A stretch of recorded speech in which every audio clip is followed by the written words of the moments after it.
하나님의 말씀 갈라디아서 4장 28절에서 5장 1절 말씀.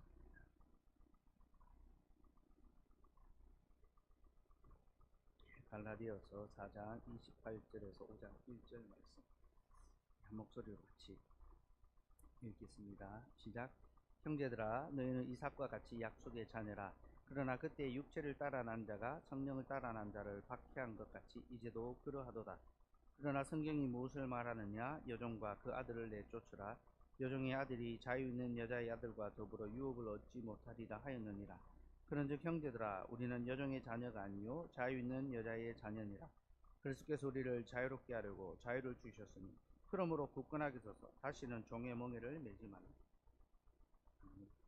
오늘은 핍박받는 교회와 승리하는 교회에 관한 말씀을 나누려고 합니다. 지난 주일에도 말씀드렸지만 교회는 세상으로부터 곧 사단으로부터 끊임없이 핍박을 받는 곳입니다. 여자의 후손이 오는 것을 막기 위하여 사단이 끊임없이 여자 곧 교회를 핍박하고 괴롭히는 것, 이것이 성경의 역사고 인류의 역사라고 했습니다. 그러므로 여러분, 우리가 신자가 된다라는 것은요, 우리가 세상에서 영광과 존귀를 얻게 되는 것이 아니라 도리어 멸시와 천대, 핍박을 받는 존재가 된다. 그것을 의미합니다. 여러분, 예수 믿기로 작정하시고 신자가 된 것을 여러분 선택하셨다면, 그래서 여러분들이 세상에서 잘 되고 성공하는 것이 아니라 못되고 실패하는 자, 멸시받는 자가 되는 것을 다짐했다, 결심했다, 선택했다, 그것을 의미합니다. 예수님께서 이미 우리에게 그렇게 말씀하셨습니다. 요한복음 15장 18절에서 19절 말씀. 요한복음 15장 18절 19절 같이 읽읍시다. 시작. 세상이 너희를 미워하면 너희보다 먼저 나를 미워한 줄 알라. 너희가 세상에 속하였으면 세상이 자기 것을 사랑할 것이나 너희는 세상에 속한 자가 아니요 도리어 내가 너희 세상에서 택하였기 때문에 세상이 너희를 미워하느니라. 여러분, 예수님 뭐라고 하십니까? 세상이 너희를 미워하면 이는 곧 너희가 세상에 속한 것이 아니라 내게 속했기 때문이다. 여러분, 세상은 자기에게 속한 자를 미워하지 않습니다. 사랑합니다. 잘 되게 합니다. 그래서 악인들이 잘 되는 법입니다. 불법한 자들이 더 힘과 권세를 갖습니다.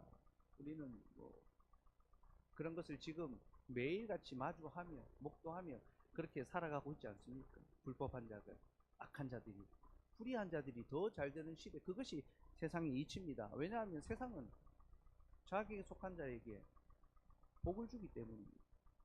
그러나 정직하게 하나님의 말씀대로 살아가기를 소망하는 자에게 조롱과 멸시와 손해와 천대가, 위협과 핍박이 있다라는 것은 우리가 세상에 속한 것이 아니라 주님께 속했다, 곧 주님이 우리를 택하셨다는 것을 보여주는 증거라는 것입니다. 그런데 여러분, 세상이 우리를 미워하고 핍박할 때 이것은 곧 우리가 주님께 속했다라는 믿음의 증거라는 사실을 기억하십시오. 그럼 핍박이 있어야지만, 손해가 있어야지만 우리가 하나님께 속했다, 주님께 속했다라는 것이 확인되고 드러나는 표지라는 겁니다. 신자의 표지는 세상에서 손해보고 핍박받는 것입니다. 그래서 우리가 세상에서 어려운 일을 겪을 때 그것을 이상하게 여기지 말라라고 합니다. 베드로전서 4장 12절에서 14절 말씀. 베드로전서 4장 12절에서 14절 말씀 같이 읽읍시다. 시작. 사랑하는 자들아, 너희를 연단하려고는 불시험을 이상한 일 당하는 것 같이 이상히 여기지 말고 오히려 너희가 그리스도의 고난에 참여하는 것으로 즐거워하라. 이는 그의 영광을 나타내실 때에 너희로 즐거워하고 기뻐하게 하려 함이라. 너희가 그리스도의 이름으로 치욕을 당하면 복 있는 자로다. 영광의 영 곧 하나님의 영이 너희 위에 계심이라. 불시험, 어려움, 시련이 올 때에 이것을 이상하게 여기지 말라. 왜 나에게 이런 일이 일어나는가? 내가 예수 믿는데 왜 나한테 이런 일이 일어나는가? 그렇게 이상하게 여기지 말라고 합니다. 도리어 이것이 그리스도의 고난에 참여하는 것이 증거이므로 기뻐해라. 우리가 시련을 당하고 실패를 겪고 손해를 보고 멸시를 받는 것이 그리스도의 고난에 참여하는 기회이기 때문에 즐거워라. 그리고 우리가 그리스도 이름으로 치욕을 당할 때 그때 하나님의 영이 우리 위에 계신다는 것이 드러납니다. 여러분, 성령이 우리 안에 있다는 것이 무엇을 통해 드러납니까? 우리가 그리스도로 말미암아 치욕을 당하기를 자처하고 치욕당할 때에 그것을 기뻐하라. 즐거워. 그리스도로 말미암아 내가 손해보는 것, 이것이 내게 기쁨이니까. 이것이 성령이 우리 안에 있는 것의 증거라는 것입니다. 여러분, 그리스도를 믿는다라는 것은 세상에서 사랑받고 잘 되는 것, 남들보다 더 빨리 승진하고 더 넓은 집에서 사는 것을 택하는 것이 아닙니다. 도리어 복음 때문에, 믿음 때문에, 하나님의 나라 때문에, 하나님의 일 때문에 내 것을 내어놓을 줄 알아, 양보할 줄 알아, 인내할 줄 알아, 손해볼 줄 알아. 그것이 바로 그리스도를 믿는다는 것의 그런 삶의 표지입니다. 5월달이 되면서 저희 아버지가 돌아가신 지 이제 일주기 돼 갑니다. 5월 마지막 날 돌아가셨는데 사고로 참 끔찍하게 비참하게 돌아가셨습니다. 다시 생각해도 참 마음이 참 한편으로는 아리고 아픈데요. 아버지 장례식 오셨던 많은 분들이 박 장로님이 그렇게 하나님만 알고 하나님만 사는 교회만 위해서, 아버지는 평생을 교회를 위해서 사셨거든요.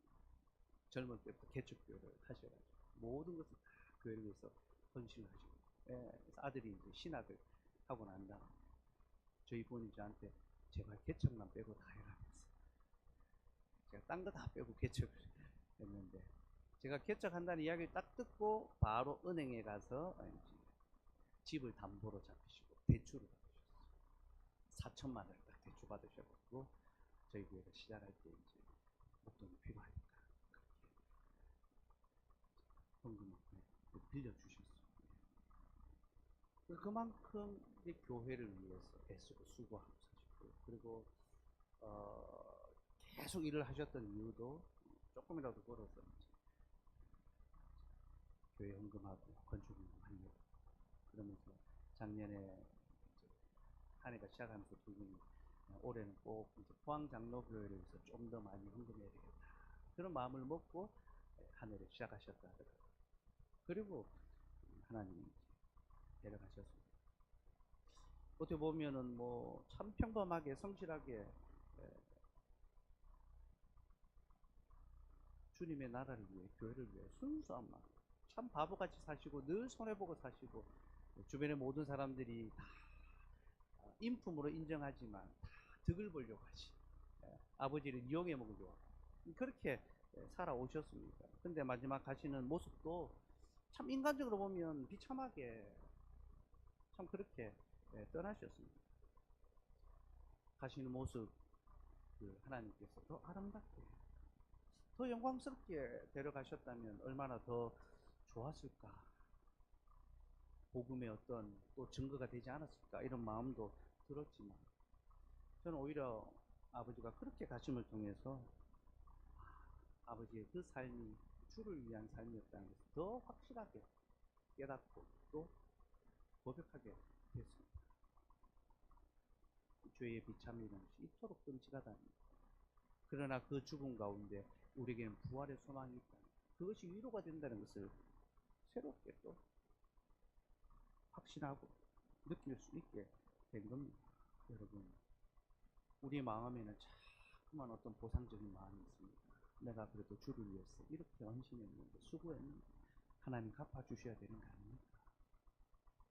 갚아주실 수도 있죠. 그러나 다르게 갚아주실 수도 있습니다. 아니, 이미 하나님 우리에게 다 갚아주셨습니다. 무엇을 통하여? 자기 아들 예수 그리스도를 주시고, 그리고 그 예수 그리스도를 가장 비참하게 죽게 내어버려 두심으로 말미암아. 이것이 복음의 영광입니다. 십자가의 도가 멸망하는 자들을 밀어난 것입니다. 구원은 우리에게는 하나님의 능력입니다. 하나님의 아들이 이토록 비참한 죽음을 맞이했다는 것이 어떻게 복음의 증거가 될 수 있겠습니까? 이것은 부끄러운 일이고 수치스러운 일이죠. 그러나 그것 때문에 이것이 하나님의 지혜와 능력이 되는 것입니다. 이것을 믿는다는 것은 이성으로 될 수 있는 일이 아닙니다. 논리로 될 수 있는 일이 아닙니다. 오직 은혜로만 되는 것이죠. 그토록 비참하게 죽으시고 초라하고 약하게 죽으신 그분이 나의 구주라는 것을 믿을 수 있는 것은 하나님의 은혜로 말미암아 주께서 택하여 주시고 성령의 은혜를 부어 주셔야지만 고백할 수 있는 것이고, 성령이 그 안에 있을 때는 주께서 나를 위하여 이토록 비참하게 죽으셨기에 나도 주를 위하여 수치를 당하고 모욕을 당하고 멸시를 당하고 손해를 본 것을 기뻐하나이다. 그렇게 고백하며 살아갈 수 있게 되는 거죠. 그래서 여러분, 주님은요, 우리가 세상에서 핍박을 당할 때, 미움을 받을 때 너희보다 먼저 나를 미워했다는 것을 기억하라고 하십니다. 세상이 너희를 미워하면 너희보다 먼저 나를 미워한 줄 알라. 여러분, 주님이 먼저 핍박 받으셨습니다. 주님이 먼저 미움을 받으셨습니다. 언제부터 핍박 받으셨습니까? 미움 받으셨습니까? 창세로부터 미움 받으셨습니다. 주님은 에덴의 동산에서 복음의 약속이 주어지던 그때로부터 사단에게 핍박을 받았습니다. 뱀이 여자 유손이 오지 못하도록 핍박하고 악하게 행하였습니다. 이것이 성경 전체의 역사라고 했죠. 가인의 후손이 여자 유손을 핍박하는 것, 이것이 인류 역사의 그 실질입니다. 오늘 보면 28절 29절 말씀, 다시 돌아가서 갈라디아서 4장 28절 29절 읽읍시다. 시작. 형제들아, 너희는 이삭과 같이 약속의 자녀라. 그러나 그때 육체를 따라 난 자가 성령을 따라 난 자를 박해한 것 같이 이제도 그라도다. 우리는 이삭과 같이 약속의 자녀입니다. 하나님께서 택하여 주신 약속의 자녀입니다. 그러나 그때 육체를 따라 난 자, 그때 창세기 육체를 따라 난 자 이스마엘이죠. 성령을 따라 난 자 이삭이죠. 이삭은 성령으로 태어났어요. 거듭난 자입니다. 그를 박해했어요. 죽이려 했습니다. 뱀이 여자 유손을 죽이려고 그렇게 했습니다. 그렇게 옛 언약의 역사가 지금까지 이어졌는데, 그 역사가 이제 새 언약, 곧 예수 그리스도로 말미암아 새롭게 세워진 이 교회 시대에 그 핍박이 지속되고 있다. 이제도 그러하다. 옛 언약의 시대에도 육체로 난 자들이, 성령으로 난 자들, 하나님의 교회를, 여자 유손을 핍박했는데 지금도 새 언약 시대에 지금도 그러하다. 하나님 여러분, 교회를 향한 사단의 핍박 세상 끝날까지 지속된다는 것을 기억하셔야 합니다. 육체로 난 자들은 언제나 성령을 따라 난 자들을 핍박하고 괴롭힙니다. 그럼 육체를 따라 난 자들은 누구고 성령을 따라 난 자들은 누군가요? 바울이 지금 여기서 말하는 육체를 따라 난 자들은요, 유대인들을 가리킵니다. 곧 옛 언약 백성, 구약 교회인 유대인들이 육체를 따라 난 자입니다. 성령을 따라 난 자들은 그리스도인이죠. 그리스도로 말미암아 세워진 교회를 가리킵니다. 이스라엘 백성들이 구약 시대에 이방 민족으로부터 핍박을 당했던 것처럼 이제는 그들이 박해자가 되었어요. 하나님의 참 교회인 신약의 성도들, 그리스도인들을 핍박하고 위협하고 있는 거죠. 그렇게 옛 언약 백성들은 새 언약 백성들을 괴롭히고 핍박하고 무너뜨리는, 자신들이 더 이상 하나님의 택한 백성이 아니라 이제는 대적이 되었다는 사실을 우리에게 보여주고 있습니다. 여러분, 유대인들은 옛적에 하나님의 백성이었지만 이제 그들은 하나님의 대적이 되었습니다. 이것이 교회 안에서 일어나고 있는 전쟁의 그 근원이라는 것을 오늘 바울은 우리에게 가르칩니다. 곧 교회 안에 일어나는 전쟁이 무슨 전쟁입니까? 거짓 교회가 참 교회를 무너뜨리는 전쟁입니다. 여러분, 가인이 아벨을 쳐 죽일 때 가인은 불신자가 아니었습니다. 그는 예배자였습니다. 그러나 자기의 이름의 영광을 위하여 예배하는 거짓 예배자였죠. 아벨은 자신의 이름의 영광이 아니라 하나님의 이름의 영광을 위한 참 예배자였습니다. 거짓 예배자가 참 예배자를 돌로 쳐서 죽였습니다. 그리고 그와 같이 지금도 거짓 예배자, 한 교회 안에 거짓 예배자와 참 예배자가 함께 있고, 거짓 예배자들이 참 예배자를 돌로 쳐 죽이고 있다, 비판하고 있다.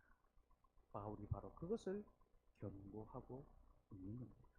그러면 여러분, 우리 시대에는 누가 육체를 따라 난 자들이고 누가 성령을 따라 난 자들입니까? 누가 거짓 예배자고 누가 참 예배자고?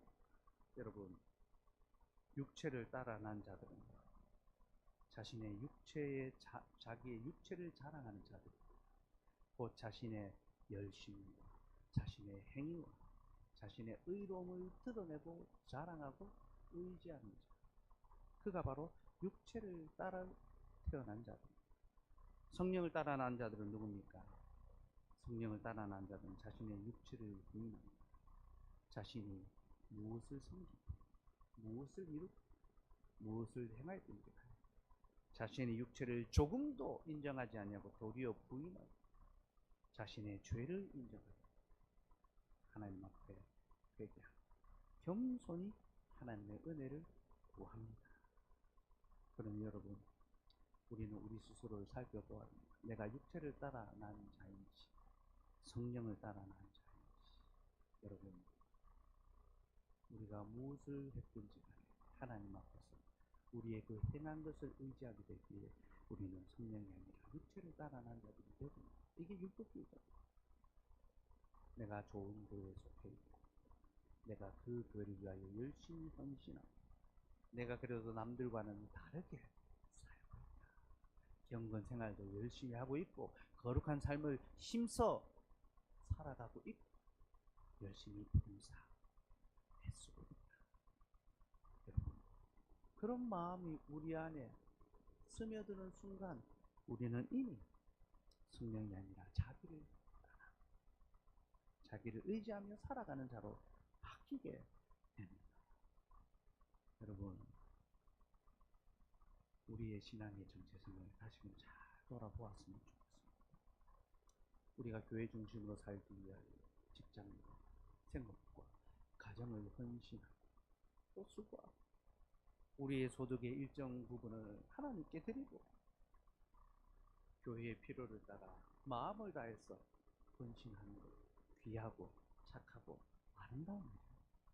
그러나 그것이 조금이라 우리의 의지, 우리의 행위가 된다. 우리는 그로 말미암아 하나님의 성령을 거스린 자가 되고 말 것입니다. 그러니 우리의 의를 의지하지 말고 우리의 연약함과 우리의 죄인됨을 인정하고 날마다 하나님 앞에 회개하고 겸손하게 주의 은혜만 구하며 살아가지 성령으로 살아갈 수 있습니다.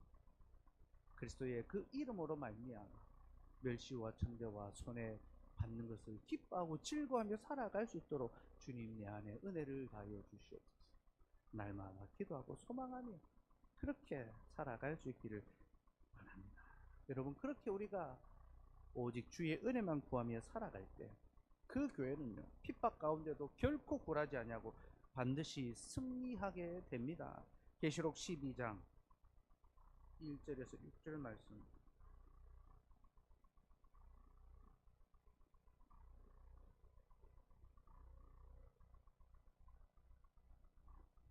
계시록 12장 주일에도 살펴봤는데요. 계시록 12장은 이 성경 전체를 한 장으로 요약하면 계시록 12장이 나옵니다. 너무너무 중요합니다. 그래서 여러분, 나중에 오늘 이제 이 구절 12장 전체를 돌아가셔서 다 읽으시면 좋겠는데요. 먼저 1절에서 6절 한번 읽읍시다. 1절에서 6절 시작. 하늘에 큰 이적이 보이니 해를 옷 입은 한 여자가 있는데 그 발 아래는 달이 있고 그 머리에는 12별의 관을 썼더라. 이 여자가 아이를 베어 해산하게 되매 아파서 애를 쓰며 부르짖더라. 하늘에 또 다른 이적이 보이니 보라, 한 큰 붉은 용이 있어 머리가 7이요 뿔이 10이라. 그 여러 머리에 7왕관이 있는데 그 꼬리가 하늘의 별 3분의 1을 끌어다가 땅에 던지더라. 용이 해산하라는 여자 앞에서 그가 해산하면 그 아이를 삼키고자 하더니 여자가 아들을 낳으니 이는 장차 철장으로 만국을 다스릴 남자라. 그 아이를 하나님 앞과 그 보좌 앞으로 올려가더라. 그 여자가 광야로 도망하며 거기서 1260일 동안 그를 양육하기 위하여 하나님께서 예비하신 곳이 있더라. 방금 읽은 이 내용은 성경 전체에 있어서 하나님의 구속 역사의 요약이라 했습니다. 사단이 여자의 손을 삼키려고 핍박하고 방해했습니다. 그럼에도 불구하고 여자는 해산합니다. 산고의 고통을 참고 견디면서 해산합니다. 그러자 이 뱀이, 이 용이 여자가 아이를 해산하면 집어삼키려고 그 앞에 서 있습니다. 그러자 이 여인이 어떻게 합니까? 이 여자가 광야로 도망합니다. 왜 도망합니까? 이 아들은 장차 철장으로 만국을 다스릴 그 여자의 후손 메시아입니다. 그가 사망의 모든 권세를 이기고 하나님의 보좌 앞에서 온 만물을 다스릴 것입니다. 그래서 여자는 이 아이를 보호해 광야로 도망했습니다. 거기서 1260일 동안 그를 양육하기 일정한 기간 동안 그 아이를 양육하기 하나님께서 예비하신 곳에 머물러 있었습니다. 광야, 시련이 있고 위험이 있고 결핍이 있고 고통이 있는 그 자리에서 하나님은 자신의 메시아, 자신의 약속이 보존되게 하시고 양육되게 하셨습니다. 이것은 지금도 주님이 자신의 백성을 보호하고 양육하시는 방법입니다. 여러분, 교회는 광야 가운데 있습니다. 우리의 삶은 언제나 광야 가운데 던져졌습니다. 인생이 고민 한 번 없이 살아보고 싶다. 걱정 없이 좀 살아보고 싶다. 그런 마음이 다 있죠. 그렇지 않습니다.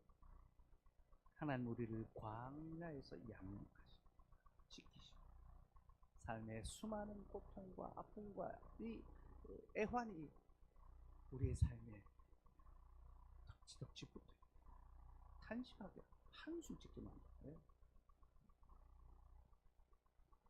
그런 광야에서 하나님 우리를 보호하고 지키십니다. 그렇게 그 양육의 시간을 지나고 난 다음에 여자의 손이 마침내 사단과의 모든 전쟁을 이기고 하나님 앞과 그 보좌 앞으로 올려가십니다. 승천하시는 거죠. 하늘과 땅의 모든 권세를 갖고 통치를 행하십니다. 그리고 사단은 하늘에서 쫓겨나서 땅으로 내려옵니다. 7절에서 9절 말씀 읽읍시다. 시작. 하늘에 전쟁이 있으니 미가엘과 그의 사자들이 용과 더불어 싸울세. 용과 그의 사자들도 싸우나 이기지 못하여 다시 하늘에서 그들이 있을 곳을 얻지 못한지라. 큰 용이 내쫓기니 옛뱀 곧 마귀라고도 하고 사탄이라고도 하며 온 천하를 꿰는 자라. 그가 땅으로 내쫓기니 그의 사자들도 그와 함께 내쫓기니라. 전쟁이 있었습니다. 이 뱀이, 이 용이 졌습니다. 패배했습니다. 그래서 땅으로 내어 쫓겼습니다. 사단은 하늘에서 쫓겨나 땅으로 내려왔습니다. 그렇게 땅으로 내려오니까 이제 사단이 어떻게 합니까? 자기의 패배를 순순히 받아들이고 그저 자기의 마지막 날을 기다립니까? 그렇지 않습니다. 땅으로 쫓겨난 이 용은요, 남자를 낳은 여자, 곧 자신에게 패배를 선고한 그 여자의 후손을 낳은 이 여자를 핍박하고 박해합니다. 13절 말씀 읽읍시다. 시작. 용이 자기가 땅으로 내쫓긴 것을 보고 남자를 낳은 여자를 박해하는지라. 약속하신 메시아가 옴으로 말미암아 자신의 모든 권세가 박살이 나고 공중에서 땅으로 쫓겨났죠. 그러자 이 용이, 이 사탄이 남자를 낳은 여자, 이 여자가 원수죠. 그래서 여자를 박해합니다. 교회를 박해합니다. 여러분, 주님은 교회의 머리십니다. 그 머리 되신 주님은 승천하셔서 하늘에 계십니다. 사단이 하늘에 이를 수 없습니다. 하늘에 하나님을 방해할 수 없습니다. 그래서 그가 어떻게 합니까? 땅에 있는 남겨진 그의 몸을 박해하죠. 성도를 핍박하는 이유가 바로 그것 때문입니다. 성도는 땅에 남겨진 그리스도의 몸이고 교회입니다. 그렇게 교회가, 성도가 땅에서 이 땅의 권세를 잡은 사단의 공격과 핍박과 괴롭힘을 당합니다. 근데 하나님께서 하늘에서 그냥 지켜보고 계십니까? 그렇지 않습니다. 하나님, 이 여자 광야에서 보호하고 양육하십니다. 14절 말씀. 14절 읽읍시다. 시작. 그 여자가 큰 독수리의 두 날개를 받아 광야 자기 곳으로 날아가 거기서 그 뱀의 낯을 피하여 한 때와 두 때와 반 때를 양육받으매. 사탄이 이 땅에 있는 교회를 멸절시키려고, 주님의 몸을 상하게 하려고 핍박하는데, 하나님께서 그 교회를 독수리의 두 날개로 받아 광야로 가서 그 교회를 양육하십니다. 보호하십니다. 자라나게 하십니다. 네, 여러분, 여기서 독수리의 날개로 받는다라는 표현이 바로 출애굽기의 표현, 하나님 이스라엘 백성들을 출애굽시킬 때의 그 표현이라는 것을 여러분 아셔야 합니다. 출애굽기 19장 4절 말씀 읽읍시다. 시작. 내가 애굽 사람에게 어떻게 행하였음과 내가 어떻게 독수리 날개로 너희를 업어 내게로 인도하였음을 너희가 보았느니라. 하나님께서 독수리 날개로 업어 주셨습니다. 이 교회를 보존하시는 하나님의 섭리죠. 사랑하는 여러분, 사단은 교회를 핍박하죠. 그 핍박 가운데 하나님은 교회를 보호하십니다. 내가 너를 날개로 업어 지킨다. 여러분, 우리는 독수리 날개에 올라탄 자들입니다. 독수리 날개에 올라탄 자들. 때로 인생에 부침이 있고 고저가 있습니다. 역경이 있습니다. 그러나 우리는 그 역경을 타고 올라가요. 그런 자들. 독수리가 날개치며 올라가요. 여호와를 앙무하는 자. 소년이라도 피곤하고 장정이라도 번개 자빠져. 그러나 여호와를 앙무하는 자는 독수리에 날개치며 올라가지. 올라갑니다. 이것이 우리의 정체성입니다. 주께서 자신의 교회를 업어 키우십니다. 하지만 사단의 핍박은 세상 끝날까지 계속된다 했습니다. 사단은 하나님의 보호 아래 있는 그 교회를 끊임없이 핍박합니다.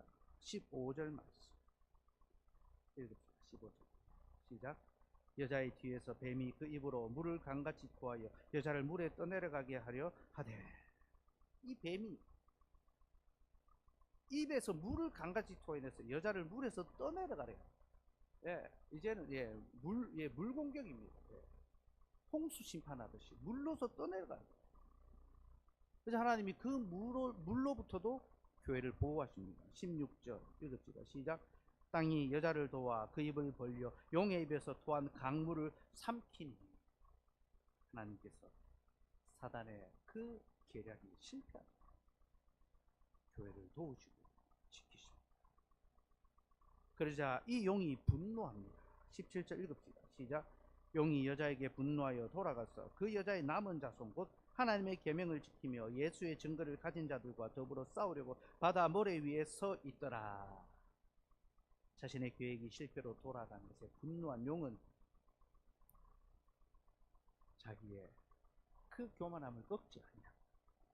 끝까지 항대하고 여자의 남은 자손 곧 남겨진 자, 교회의 남은 신자, 하나님의 계명을 지키고 예수의 증거를 가진 자들과 더불어 싸우려고 바다 모래 위에 서 있습니다. 이것은 교회가 처한 영적 현실을 보여줍니다. 이 땅에 교회가 존재하는 한 교회에는 전투가 있다. 여러분, 교회에는 남겨진 전투가 있습니다. 사단은 이미 자신의 패배가 확정되었지만 끝까지 교회를 핍박합니다. 그래서 교회는요, 주님 다시 오시는 그날까지 사단과 맞서 싸워요. 이것이 주님의 교회로 부름받은 신자가 감당해야 될 영적 싸움입니다. 그럼 여러분, 이 용이 토하여 내는 그 물공격, 물이 도대체 무엇을 가리킬까요? 거짓 교리를 가리킵니다. 잘못된 교리의 가르침이 바로 물입니다. 사단은 거짓된 교리를 교회 안에 전파하게 함으로 교회가 믿음에서 떠내려가게 만듭니다. 이게 사단의 공격입니다. 그래서 사단은요, 핍박을 통하여 교회를 무너뜨리려 하다가 그 교회의 실패로 돌아가면요, 이제는 거짓 교리, 교회 안에 잘못된 가르침, 하나님의 말씀이 아닌 다른 거짓된 가르침을 선포하게 함으로 기복주의, 세속주의, 권력주의, 온갖 세상에 잡다한 것을 복음 안에 집어넣어서 그것을 가르치게 함으로 신자들이 그 세속의 물결에 떠내려가게 만듭니다. 그래서 교회라고 하고 많은 사람들이 모여들지만 그 안에 참 성도는 찾아볼 수 없는 그런 시대를 만들어버린 거죠. 여러분, 이것이 바로 우리 시대의 사단이 토하여내는 물공격이라는 것을 아셔야 됩니다. 그럼 어떻게 해야 이 사단의 물공격을 우리가 막아내고 이길 수 있을까? 세 가지를 제시합니다. 첫째는 말씀을 떠나지 않는 것이 필요합니다. 히브리서 2장 1절 말씀 읽읍시다. 시작. 그러므로 우리는 들은 것에 더욱 유념함으로 우리가 흘러 떠내려가지 않도록 함이 마땅하니라. 흘러 떠내려가지 않도록 하기 위해서 어떻게 됩니까? 들은 것에 더욱 유념합니다.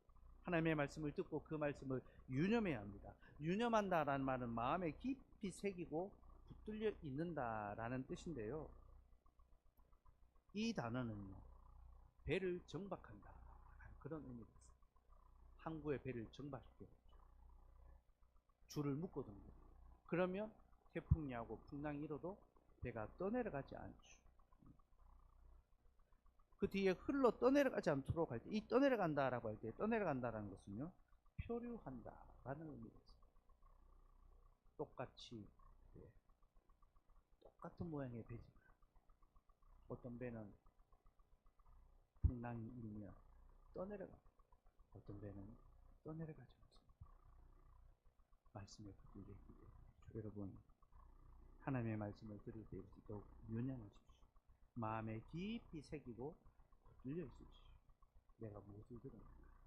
그 들은 말씀을 속히 잊어버리지 마시고 곰곰이 곱씹으면서 마음에 되새기십시오. 근데 여러분, 말씀에 유념하는 것만 머물러 있어서는 안 됩니다. 우리는 말씀을 아는 것에서, 기억하는 것에서 행하는 것까지 나아가야 합니다. 그래서 둘째는 말씀을 지켜야 합니다. 마태복음 7장 24절에서 27절 말씀 읽읍시다. 시작. 그러므로 누구든지 나의 이 말을 듣고 행하는 자는 그 집을 반석 위에 지은 지혜로운 사람 같으리니 비가 내리고 창수가 나고 바람이 불어 그 집에 부딪히되 무너지지 아니하나니 이는 주추를 반석 위에 놓은 까닭이요 나의 이 말을 듣고 행하지 아니하는 자는 그 집을 모래 위에 지은 어리석은 사람 같으리니 비가 내리고 창수가 나고 바람이 불어 그 집에 부딪힘에 무너져 그 무너짐이 심하니라. 여러분, 누가 떠내려가지 않을 수 있습니까?